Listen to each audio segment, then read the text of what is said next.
ملکی سیاست میں -1 کے شور کے باوجود طاقتور اسٹیبلشمنٹ کی جانب سے ناکام حکومت کی خاموش حمایت سے لگتا ہے کہ مستقبل قریب میں وزیر اعظم عمران خان کے پارلیمانی سیاست سے مائنس ہونے کے امکانات خاصے معدوم ہیں۔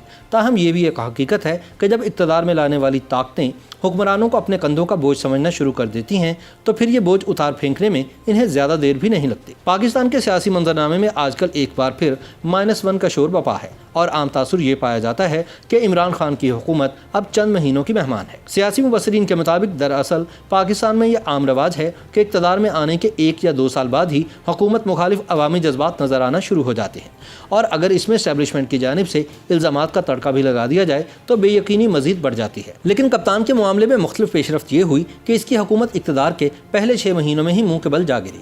یوں اس مرتبہ فوجی اسٹیبلشمنٹ کی جانب سے حکومت کی ناکامی کا تاثر قائم کرنے سے بہت پہلے ہی عوام نے حکومت کو ناکام قرار دے دیا۔ تاہم اسٹیبلشمنٹ حیران کن طور پر پھر بھی حکومت کے ساتھ کھڑی رہی اور اس کی ناکامی کے تاثر کو زائل کرنے کی کوششوں میں مصروف رہی۔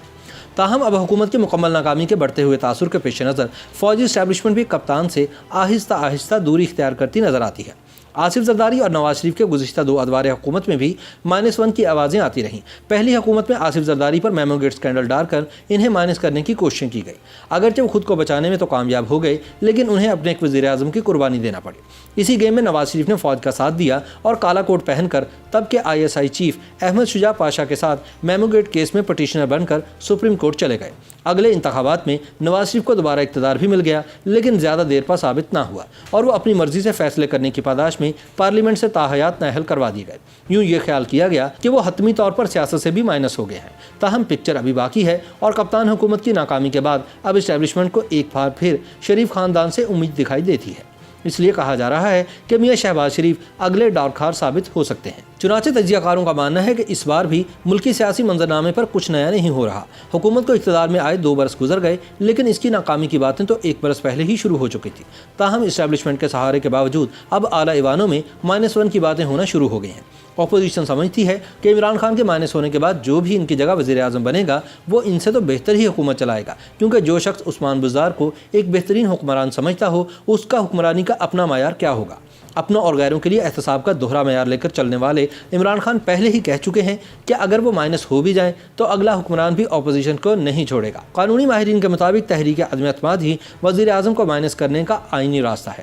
دوسرا راستہ یہ ہے کہ اگر وزیر اعظم سمجھیں کہ اس کی کوئی صورتحال بننے جا رہی ہے تو وہ صدر کو مشورہ دے کر قومی اسمبلی توڑ سکتے ہیں۔ نتیجے میں عام انتخابات کی طرف جانا ہوگا۔ -1 کی دوسری صورت یہ ہے کہ عمران خان کسی عدالتی حکم کے ذریعے نااہل قرار پائیں اور اپنی جگہ کسی دوسرے کو نامزد کر دیں، لیکن فی الحال ایسا کچھ فوری ہوتا نظر نہیں آتا۔ مہنگائی کے ستائے عوام اور حکومت مخالف لوگ سمجھتے ہیں کہ عمران خان اگر چلے گئے تو معاملات بہتری کی طرف چل پڑیں گے۔ کم از کم حکومت مخالف 3 بڑی جماعتیں تو میڈیا میں اس طرح کا تاثر دینے میں کامیاب ہو گئی ہیں۔ پہلے مسلم لیگ نون کی جانب سے عام انتخابات کا مطالبہ کیا جاتا رہا، بعد میں کہا گیا کہ تمام فریق مل بیٹھیں اور ملک کو بحران سے نکالیں، یعنی ان کا اشارہ ایک ایسی حکومت کی جانب سے تھا جس میں تمام جماعتیں شامل ہوں، لیکن وہ اس کا کھل کر اظہار نہیں کرتی۔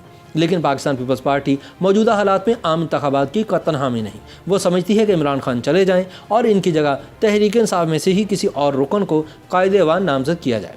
لیکن سوال یہ ہے کہ کیا واقعی ایسا کچھ ہونے جا رہا ہے جس کا ہنگامہ برپا ہے؟ آج دن تک کا کڑوا سچ تو یہ ہے کہ ایک ناکام کپتان کو حکومت میں رہنے کے لیے جن قوتوں کی حمایت چاہیے وہ ان کے پاس موجود ہے، اور جب تک وہ حمایت برقرار ہے اسے باقیوں کا محتاج ہونے کی کوئی ضرورت نہیں۔ کہا جاتا ہے کہ تاریخ میں عمران خان پہلے ایسے وزیر اعظم ہیں جنہوں نے اپنے تمام سویلین اختیارات خود اسٹیبلشمنٹ کو ان کی خواہش کے مطابق سونپ دیے ہیں۔ یعنی پاکستان میں حقیقی نمبر گیم جن کے ہاتھ میں ہے ان کا ہاتھ اب بھی عمران خان کے سر پر ہی ہے، اور جب تک یہ ہاتھ قائم رہتا ہے تب تک تو کسی بھی طرح -1 ہوتا نظر نہیں آتا۔ تجزیہ نگار کہتے ہیں کہ اسٹیبلشمنٹ کو کپتان کی ناکام حکومت کی حمایت کرنے کا یہ فائدہ ہے کہ اس کی مکمل مرضی چل رہی ہے۔ دوسرا فائدہ یہ ہے کہ اتنی کمزور حکومت کو مکمل ناکام ہونے کے بعد گھر بھجوانے کے لیے اسٹیبلشمنٹ کو کوئی زیادہ زور نہیں لگانا پڑے گا، اور وقت آنے پر یہی ناکامیاں کپتان کے کھاتے میں ڈال کر اسٹیبلشمنٹ آسانی سے انہیں رخصت کر دے گی۔ YouTube پر گوگلی نیوز دیکھنے کے لیے youtube.com کی سرچ بار میں گوگلی نیوز TV ٹائپ کریں۔ گوگلی نیوز کے پیج پر سرخ رنگ کے سبسکرپشن والے بٹن پر کلک کرنا نہ بھولیے۔ YouTube پیج پر اپلوڈ ہونے والی ویڈیوز سے باخبر رہنے کے لیے بیل آئیکن پر کلک کیجیے۔ آپ کو ہر نئی ویڈیو کے بارے میں نوٹیفیکیشن موصول ہو جائے گا۔